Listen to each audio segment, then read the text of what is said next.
It's 9 o'clock at night, and the sun is on the low. What time is better than to start Stonseys reading show?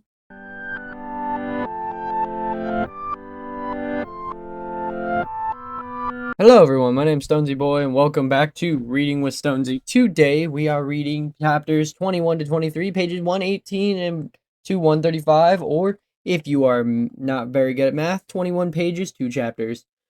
Last time our good friends Ben and Bobby have just escaped the warden. So yeah, this is gonna be very interesting. And yeah, without further ado, let's begin. Chapter 21. The sun was close to the horizon when they reached the surface. Not so long in the deep dark, Ben thought even the dim light of the dusk felt almost overpowering. He blinked against the brightness. I'm all turned around, said Bobby. There, said Ben, pointing. I left a trail of torches. If we follow them, we'll reach out Overlords headquarters before dark. And then what? Bobby said, trailing just behind him. We can't let Logan demolish them, but we also can't let the Overlords decimate the zombies, Ben finished. I know. That's what I'm trying to figure out before I rush off to find you. He shook his head. The heroes I talked to were not very worried about Logan, but they he stopped talking. He stopped walking and turned to face her. They offered me to let me join them, or they said I could be an overworld overlord. Oh, said Bobby, who was obviously surprised by the news. Is that something you'd want? Ben couldn't suppress a grin. I mean, it'd be kind of amazing, wouldn't it? Ben started walking again, and Bobby fell into a step beside him. You know me, I'm suspicious of people who go around calling themselves heroes, she shrugged. And Cairo the Bard apparently doesn't care if I live or die, sending me into the warden territory like you did. But if being in the guild would be good for your career, yeah, I mean, not now, obviously, Ben said quickly. First, I'm gonna get you to get the zombies cured. That would give me some time to initiation fee together. There's a fee? Yeah, and dues. But I can't actually make money if I bring in new recruits. Maybe you'd want to join. For a fee? Said Bobby. Ben nodded, smiling happily. That sounds a little suspicious, said Bobby. Don't you think? Ben felt a smile falter. What do you mean? Bobby shrugged. Nothing. Maybe it's just nothing. She scratched her head. But now, be careful. The heroes who used to come to my village, sometimes they cared more about loot than people. Ben sighed theatrically. I know. You don't trust the heroes, but these ones are different. They're literally the best. Right, Bobby nodded. Although Cairo Soda sent me off to certain death. Not so certain, Ben argued. You survived. Bobby shrugged again. You think they're con artists, Ben said hotly. You think they're trying to trick me out of my hard-earned emeralds? Your word, said Bobby. I only said to be careful. Unbelievable, said Ben. He gave her a log look. And you're sure you're not just jealous? Bobby gave him a look of pure pity. You're a brilliant adventurer, Ben. They should be paying you, not the other way around. But they're famous, Ben argued. You know who I saw in the cafeteria? Iron Aaron. He's been to the end and back without ever upgrading his armor. That sounds needlessly reckless, said Bobby. It sounds awesome, countered Ben. Trust me, Kyro's a little sketchy, but the rest of them, once you meet them, you'll get it. We'll help them stop Logan. They'll help us cure the zombies, and then we'll bask in triumphant glory at the most famous heroes of all the overworld sing songs about our valor and carry us around on their shoulders. Bobby gave him a look. This time was not a look of pity, but of judgment. The first two things being the more important part, naturally, Ben said quickly. Cairo and the Bard greeted from the gates in the wild village. Hail and welcome, but I must ask, leaning over the ramparts, was the girl successful in her task? The girl's name is Bobby, and I'm sure you'll remember she held up her shard. I'd call this successful, wouldn't you? In response, Cairo gave a signal, and the gate swung open. Major Miner was there to greet them. Bandit Ben, he cried at the greeting. Have you found another sidekick already? Is he talking about me? Asked Bobby. She leaned close to Major Miner. I'm nobody's sidekick, buddy. Now who's in charge around here? Major Miner turned to Ben. No vow of silence for this one, eh? Bobby obviously didn't want to silence that. She opened her mouth, preparing to deliver some sort of retort. But a great horn sounded, interrupting Bobby and drawing the attention of everyone around them. What is that? She said. A raid horn has sounded, Carol shouted down from the ramparts. We're about to get pounded. Get the gate shut. Major Miner yelled up at the Bard. He then turned back to Ben. You must have a mark of bad omen. Did you really strike down a pillager, Captain? Me, no, said Ben. Believe me, if I had, I'd be bragging about it. Said Bobby, raising her hand meekly. I defeated a couple of pillagers recently. It was a wooden tower thing, like an outpost. I don't know if any of them was a captain. Ben's eyes went wide. You fought against pillagers and won? 2 arms, cried Cairo. You're about to get invaded. That didn't even rhyme, Bobby complained. Come on, Ben said, and he climbed to the ladder of ramparts. Bobby followed close behind. When Cairo's perched atop the wall by fading light of the sun, Ben and Bobby had a view of the invasion's upcoming moments. There, shouted one of the heroes atop the wall, and Ben saw pillagers appear behind the tree in the fire and arrow in their direction. And over there, said Bobby, as she pointed out a second approaching pillager. Watch it, warned Ben, as he ducked the third pillager's arrow. Return fire, cried a hero from all assembled atop of the wall and launched arrows at the invaders. Ben and Bobby joined in, using their crossbows. A trio of pillagers fell in the onslaught of arrows before they even reached the gate. That wasn't so bad, said Bobby. Suddenly, a tremendous crash sounded nearby, and a vibration shook the wall. Ben and Bobby turned to see what the wall would breach from the far side of the village. Pillagers came streaming in through the gap. Bobby aimed her crossbow, but Ben put his hand on her elbow. Wait, he said. It's too far. You might hit one of them. As they watched, heroes leaped into action. Major Miner led the charge. It was softly glowing pickaxe. Diamond Jubilee fought by his side. See, said Ben. The real deal. Adventurers, not con artists. They could be both, Bobby insisted. But Ben, where's Johnny? If he's caught in the middle of this, I'll take you to him, said Ben, and he hopped back onto the ladder. Follow me. Ben led Bobby through the village. For now, the fighting was contained in the perimeter. Heroes ran towards the chaos and villagers fled from it, returning to their dwellings. In the sunset, Bobby abruptly stopped running. Did you hear that, she asked. Hear what? Ben replied, and strained to listen. Bobby was right. There was a strange and urgent sound. It was barely audible beneath the noise of battle. Literally beneath it. Digging, he said, his mouth dropped open. Someone's digging up from underground. If the warden followed us... Not the warden, Bobby said, and he grimaced. Curse it. He was waiting for the sun to go down. Logan is here. The ground near his feet crumbled. A gaping hole spread halfway across the village, and in front of a great crack in the earth, across the underscene of zombies. Logan saw it begun at the worst probable moment. In the distance, Diamond Jubilee was leading a group of heroes in the combat against the pillagers and vindicators who had breached the wall. He had never heard of zombies approaching from behind. When one of them swiped at her, she turned, and her eyes went wide with realization. The heroes were trapped between two invading armies. But Ben saw Major Miner surreptitiously swap his pickaxe for a sword, so much as commitment to his brand. Nearby, Cairo yelped in shock. Ben turned at the time and watched a bard lash out at the undead attacker who struck him from the back. Don't hurt them, cried Bobby. They don't know what they're doing. I don't think they're going to listen, Ben said. We've got to end this battle right now, Bobby said. But you're not going to act like the side we're on. Before Ben could ask her what she meant, Bobby ran back to the village of the wall. Diamond pickaxe flashed and began cutting holes in the barrier. What are you doing, Ben? Cried, grabbing her arm. Stopping the bloodbath, she answered. We need our overlords to retreat. It's the only way to end this quickly. An arrow whizzed between them. Ben whirled around to see Cairo approaching with an unhinged look in his eyes. Traitors in our midst, spies, he yelled. I saw their treachery in my own eyes. And Ben looked at the hands. Hold on, Cairo, he said. It's not what it looks like. Ha, said Bobby, as she cut away from the wall. Sound the retreat, Cairo. You can't win this battle. Cairo screamed, firing a series of arrows their way. Ben sort of understood where he was coming from, but he didn't want Bobby to suffer the same fate as the hero's whole strewn wall. He pulled her out of Cairo's range and nearly dragged her into the midst of the zombie horde. Their claws would do less damage than Cairo's arrows, Ben reasoned, and as soon as they lost the chaos. This scene was certainly chaotic. Heroes, zombies, and pillagers all fought one another in the confused melee. Arrows flew from all sides. Villagers ran about in blind panic. Zombies busted down closed doors, and Bobby was setting fire to the cafeteria. Wait a minute, Bobby was doing what? Bobby, Ben cried. Have you lost your mind? It's the only way, Bobby said again. Bobby, your brother is in that building. Ben saw the shock register in Bobby's face, but he didn't stick around to hear the response. He charged into the burning building, passing tables strewn with food in the inner wall of the furnaces. In the back storage room, he found Johnny right there where he had left him. The zombie boy's lead was tied firmly to a post. He'd be completely helpless if the fire spread here. As Ben removed this post, Bobby burst into the room. Johnny, she cried. Oh, Johnny, I'm so sorry. Bobby rushed at her brother, taking the pumpkin helmet to get a good look at him before pulling him in an embrace. The zombie boy grumbled and squirmed, but he didn't quite bite through her armor. Ben figured that was family meant. No matter how much you got in each other's nerves, biting was off limits. Lots of catching up to do, I'm sure, said Ben, but it's about to get very hot in here. We'll go out the back way, Bobby said, and she cut through the wall with her pickaxe. Both of you, stick close to me. As they ran out of the building, Ben leaned in close to Johnny. Is it me, or is she even bossier than before? Johnny growled and swiped at him.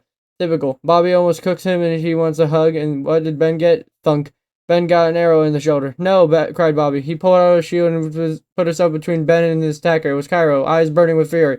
And those eyes landed on Johnny, who no longer wore his pumpkin helmet. They bulged along. Your sidekick is a zombie, and nothing rhymes with zombie. In an instant before Cairo fired another arrow, a great roar sounded from nearby. A bard flinched. His shot flew wild, then saw a source of inhuman noise. A massive four-legged beast with fearsome horns charged into a hole in the village wall, biting aside two heroes in a single thrust of his head.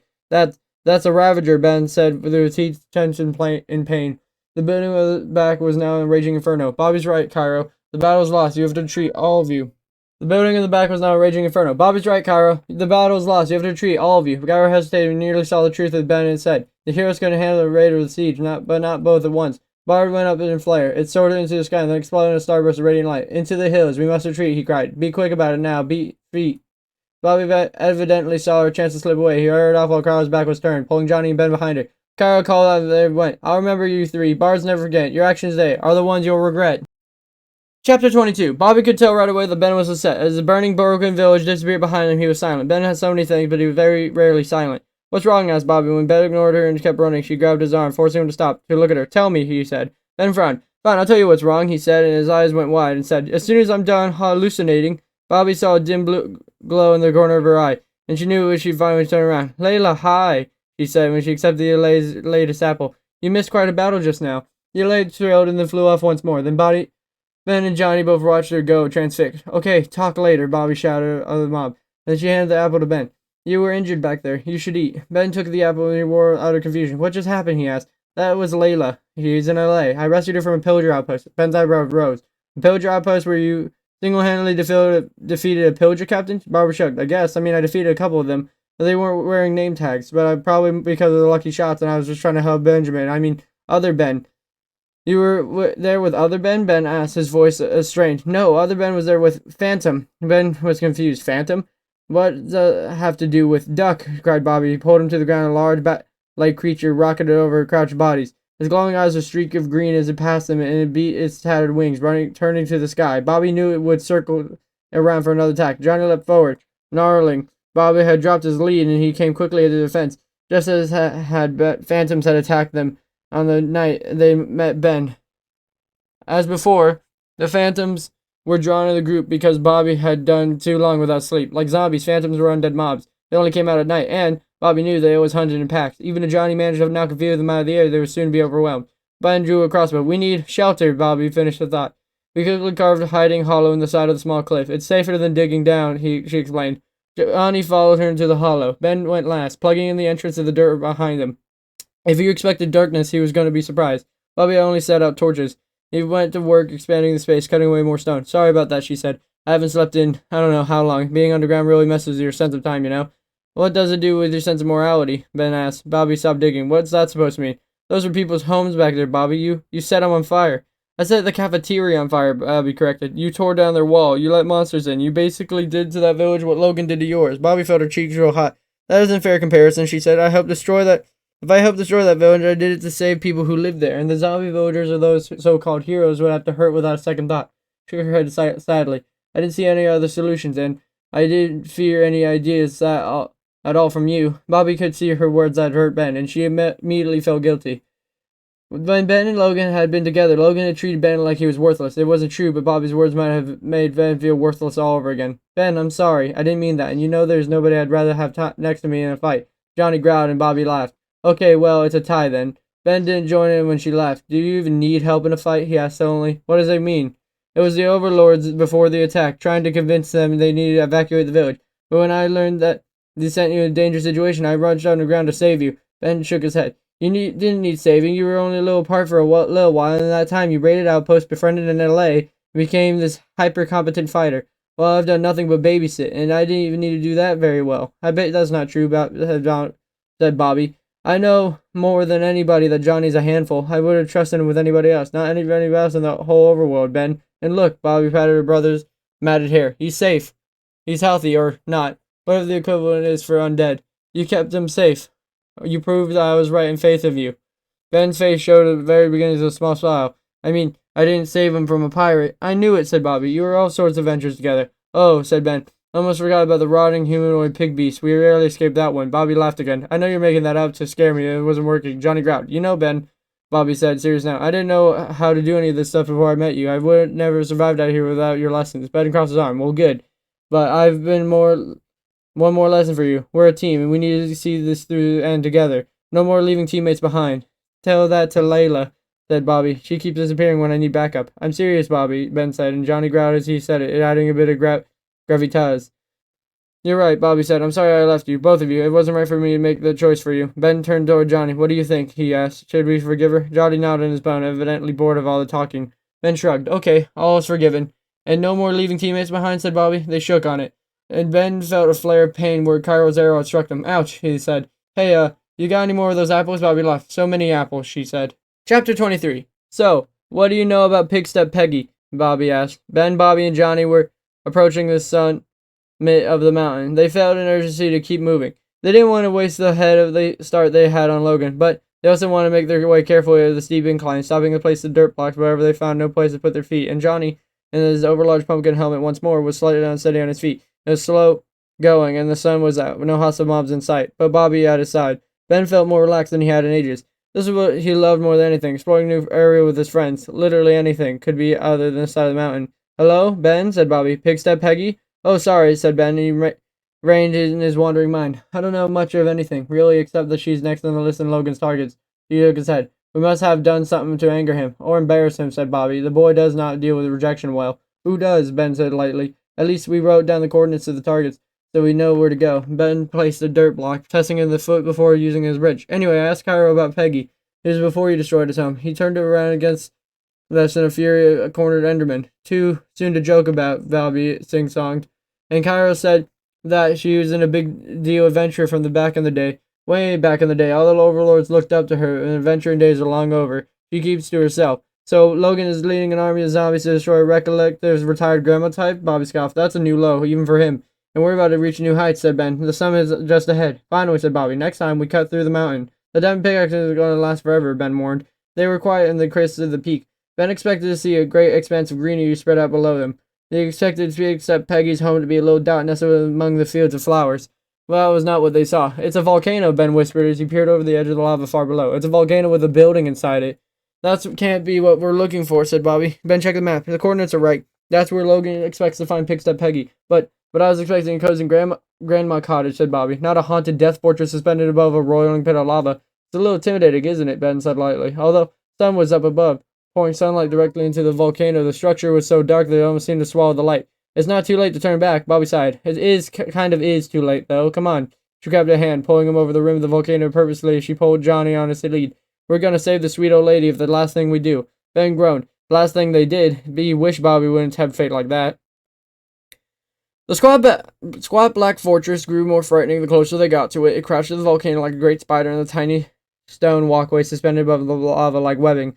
The way down was steep, and the more than once Ben thought off the waves of vertigo, it was treacherous descent and forced him to crouch as they moved slowly forward. And the longer it took, the more time Ben had to doubt the entire endeavor. At length, they made it to the simple stone platform that hugged the inside of the volcano. They were on the same level as the fortress, but to reach it, they would have to walk down the narrow stone pathways that hovered above the lava. Don't look down, Bobby warned. Right, said Ben, because looking straight ahead is the death castle so reassuring. The pathway was only 1 block wide, so they had to go single file. Ben walked in front, not because he felt brave, he didn't, but because Bobby and Johnny had by the lead, and they thought the best place to zombie boy was up the rear. Now, who knew how Pigstep Peggy would react to a zombie crossing a bridge at their home? For that matter, who knows how she reacted to people crossing the bridge? She didn't exactly put out a welcome sign. While the bridge itself was stone, Ben could see by the time they were midway across it that the black material of the fort was obsidian. He suspected it to be from the distance, but it was hard to believe. A fortress made of obsidian was tremendously secure. The place was huge, with multiple towers looming over above them. It didn't look almost dark, twisted vision of a city. The obsidian, said Bobby. It looks like it's wet, like it's dripping with violet. Oh, now it's a weeping obsidian, Ben said, with more than a little awe in his voice. Now she pointed out, she see the telltale rulets of violet streaming out the otherwise solid black box. That stuff is super rare. Pigstep Peggy must have it between venturing for years to get her hands on this much of it. That's bad news, said Bobby. If our plan is to get her to leave, she's invested a lot into the build. Or maybe she's ready to get back to adventuring, Ben shrugged. She could have been the 3rd member of our party. But Johnny didn't even want to groan at that. Bobby did it for him. 4th member, Ben corrected himself, because the mindless undead toddler definitely counts. Of course he does, said Bobby. After all, he's second in command. Second in? Ben said. And don't forget about Layla, said Bobby. She's been so helpful, she might never have to scrounge for food again. I'd say she's the MVP of our little adventuring party. Hold on, I'm still the leader though, right? Said Bobby and smiled. He said again, right? There was the moment Ben's foot came down on the pressure plate. Ben froze immediately, and he signaled for Bobby and Johnny to stop. Too. The pressure plate was well hidden, but he recognized the subtle shift and the familiar click. What is it? Booby trap, he answered. Ben began to sweat. It would happen if he lifted his foot. Would the bridge collapse beneath them? Would the explosion knock them off a narrow path in the lake of lava below? Off the path, he said. Built to the side. Get some distance between us. Bobby reluctantly began to lay dirt beside the bridge, building so sort of detour from the path. What about you? She asked. If I'm blasted into the air, try to catch me, Ben answered. He held his breath. Ben, wait, said Bobby. He braced himself. Groar, said Johnny. He lifted his foot. Nothing happened. What was it? Ben asked, crouching low, not trusting that something was about to explode. There, said Bobby. He pointed in the direction of the obsidian structure. There's a red light. It turned off when you moved your foot. Ben put his foot back to the switch. He saw a red light illuminate from the structure's windows, and then he lifted his foot. The light turned off again. The redstone torch, said Ben. Bobby scratched his head. But why? It's a signal, said Ben. An alarm. He turned to Bobby. But I hope Pigstep Peggy is friendly. because she knows we're coming now. He shook his head. In the weeping fortress, tucked away in the volcano, surrounded by lava and wired alarm swords, so gives me the impression she's not excited of uninvited guests. And that's the end of that. It's a good read, honestly. But it doesn't matter if it is or isn't a good read, because I'm sorry, I should have set this up before reading. You know how it is. I did set up something before reading, but you know. Oh, and I'm sorry for the small little meows. That is my cat, Oliver, trying to meow at me, being like, please give me attention. And I keep telling him, Oliver, be quiet.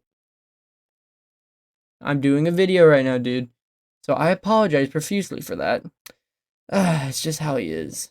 He goes meow and I go meow and yeah, I know. That's what you said. You said meow. I don't know if they can even hear you. They probably think I'm insane. Doesn't matter. Yes, I know. Yes. You are back on the bed. Okay. No. Okay. So, as stated before, today we read chapters 21 to 23. Next time we're reading chapters 24 to 27. Today we read pages 118 to 139, and next time we're going to be reading pages 140 to 157. But of course, before we end the video properly, you know what time it is.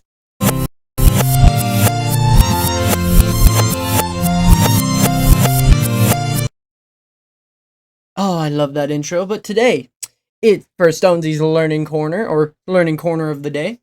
We are learning about the Brittany. Not any Britney Spears, though. We're learning about the Brittany, the breed of dog.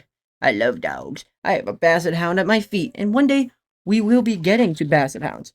But let me tell you something about the Brittany. First of all, these next select few of dogs are part of a sporting group of dogs.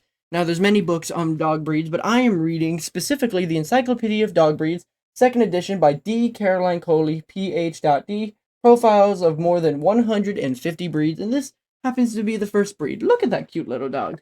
See that on there? Now, let's learn about this little pupster and why it's part of the sporting group. Its history is in the mid-1800s, French sportsmen crossed their small land spaniels with English setters in attempts to produce a dog better suited for their needs. Some of the offspring were tallies, and other descendants continued to be tallies or sub-tailed. More importantly, they were excellent woodcock hunters with the strong noses. These dogs soon became popular not only with the French gentry, but also to be poachers because they would be both point and retrieve when they're exactly obedient, essential as qualities in the clandestine activities of the poachers. The first Brittany, or Égonial Breton, was registered in France in 1907. The Brittany came to America by Mexico around 1925. The breed took a while to be accepted, most likely because hunters expected a pointy dog to have a long tail. When the dogs were given a chance, however, they proved their mettle and have since become the most popular in all pointing breeds in all the fields. In fact, registrations eventually soared to place the Brittany among the top 20 in popularity, no doubt because of their bird hunting abilities, close-ranging hunting style, small size, and tractable nature. Although registered as Brittany Spaniel in the AKC from 1934, the word Spaniel was dropped in 1982 in recognition of the dog's hunting style, which is more like that of the setter of a setter than a spaniel. Their temperament of the Brittany is quick and curious, always on the lookout for birds or fun. It loves to run, scout, hunt, and play. It's an independent nature, befitting of the pointing breed, yet is sensitive and very responsive to human direction. The Brittany makes a good house pet as long as it receives daily mental and physical exercise. If not given sufficient exercise, it can become destructive. The upkeep of owning one of these adorable little destructive, cute sporting group dogs is the upkeep, and now for the upkeep. The Brittany is generally hardy dog that requires low maintenance. Its major requirement for abundant exercise is at least an hour of exertion, not just walking every day. For this reason, it is not suited for apartment life. It can live outdoors in temperament leather, but it is the social dog that needs human interaction. Its coat is not particularly thick or long, but it does require brushing once or twice weekly. Its major concerns in health is CHD. Its minor concerns is epilepsy, hyperthyroidism, occasionally seen, well, not. Suggested test is hip and thyroid, so their hips and their thyroids are very weak, and their lifespan is up to 12 to 13 years. I'm gonna pray any person listening to this with a dog covered their ears. Their form and function is the leggiest of the sporting breeds. The Brittany is a square proportion, the height of the shoulder equaling the length of the body. It stands slightly higher than the withers and the rump. It is medium sized with light bone and a combination of long legs and light bone endos. The Brittany with remarkable agility and speed. In fact, the breed is very quick and is noted to be ground covering side movement at their trot. The Brittany may be born tailless or have the tail docked about 4 inches. The breed's coat is far less profuse than the Spaniels and the other, either flat or wavy. An overly profuse coat is detrimental from hunting briars, and is considered a severe fault. The Brittany's expression is alert and eager, but soft. The eyes are protected from the briars by a fairly heavy eyebrow.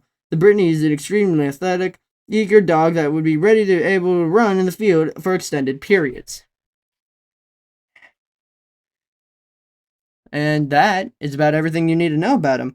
They have a little thing for at a glance, and their energy level is 4, their exercise requirements are 5, playfulness 4, affection level 5, friendliness towards dogs and towards other pets are 3, friendliness towards strangers is a 5, which is not good, watchdog capability is 4, protection ability 0, or 1, grooming requirements 1, cold tolerance 3, heat tolerance 3. They usually are a nice 30 to 40 pounds and are a height of 17.5 to 20.5 inches in height. But yeah, that is the Brittany dog. Next time, we're going to be learning about the next dog. So I don't know if I'm going to keep it at dogs or if I'm going to switch it from dogs and plants. I'm not sure. But honestly, I think dogs are a little more interesting to learn about than pets are. But besides from that, I hope you guys have a super fantastic educational day. Be polite, be efficient, make sure to like, comment, and subscribe. And I will see you guys in the... I apologize, I'm closing my book. In the next episode. Bye-bye!